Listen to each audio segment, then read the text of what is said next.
Hi, everyone.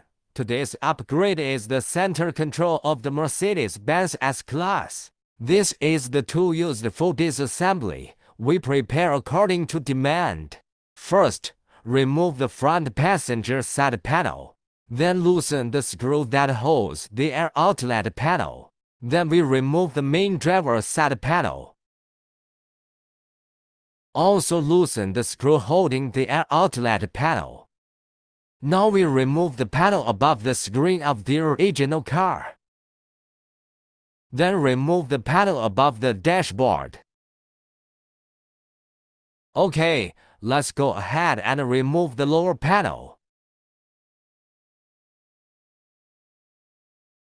Now let's loosen the screws that hold the original car screen in place. Then loosen the second screw. Loosen the third screw.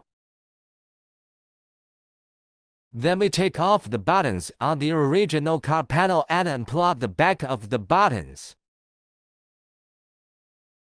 Continue to loosen the fourth screw holding the original car screen. Finally, loosen the fifth set screw. Now we remove the air outlet panel.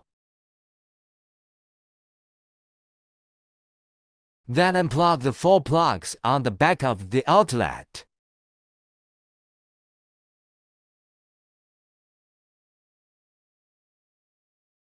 We remove the yellow cover plate in the CD position. Then unscrew the 2 screws that hold the CD expansion cover. Now let's loosen the top 2 screws. The screws here have a protective cushion that needs to be lifted. Remove the CD expansion cover and continue to loosen the 4 screws holding the CD host. Okay, take out the CD host and unplug it.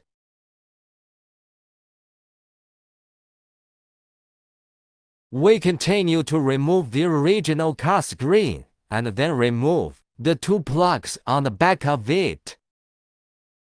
Here we arrange the layout of the new power card. Now connect the black end of the AUX extension cable to the AUX input plug of the new power supply. The red and white plug is then connected to the red and white sun input socket of the storage box.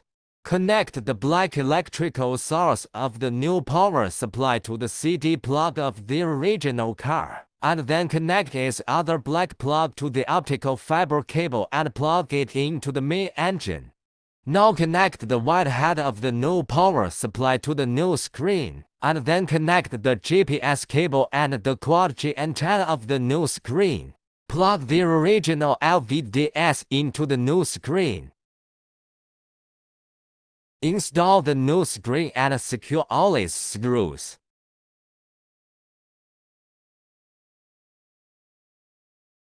We put the main engine back together and fixed its 4 screws.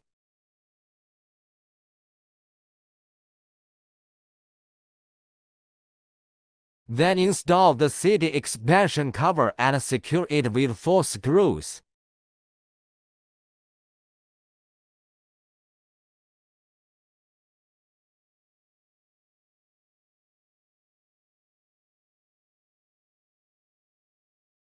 Now we put all the plugs back into the back of the air outlet and install the air outlet.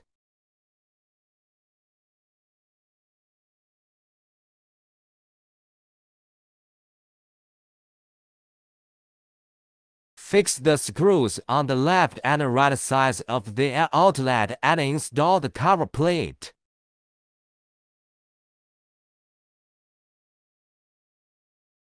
Now we install these 2 panels.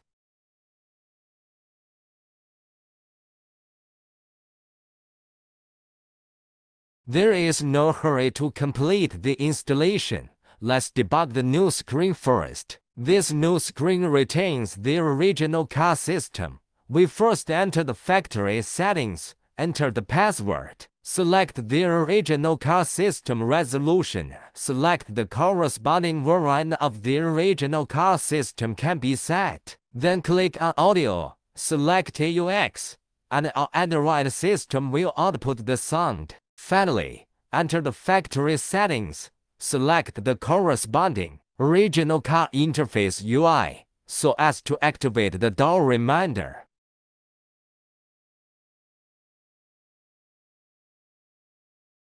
Then press the air conditioner button to detect the air conditioner data information. Now install these last two panels. When the installation is complete, you can listen to a beautiful piece of music. You can also watch your favorite movies, or use a map to navigate to the nearest park. Bluetooth phone support. You can use the steering wheel buttons to control it.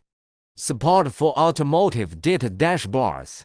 With wireless CarPlay, Android Auto support, you can use the voice assistant, make calls, listen to music, use maps and more from the screen.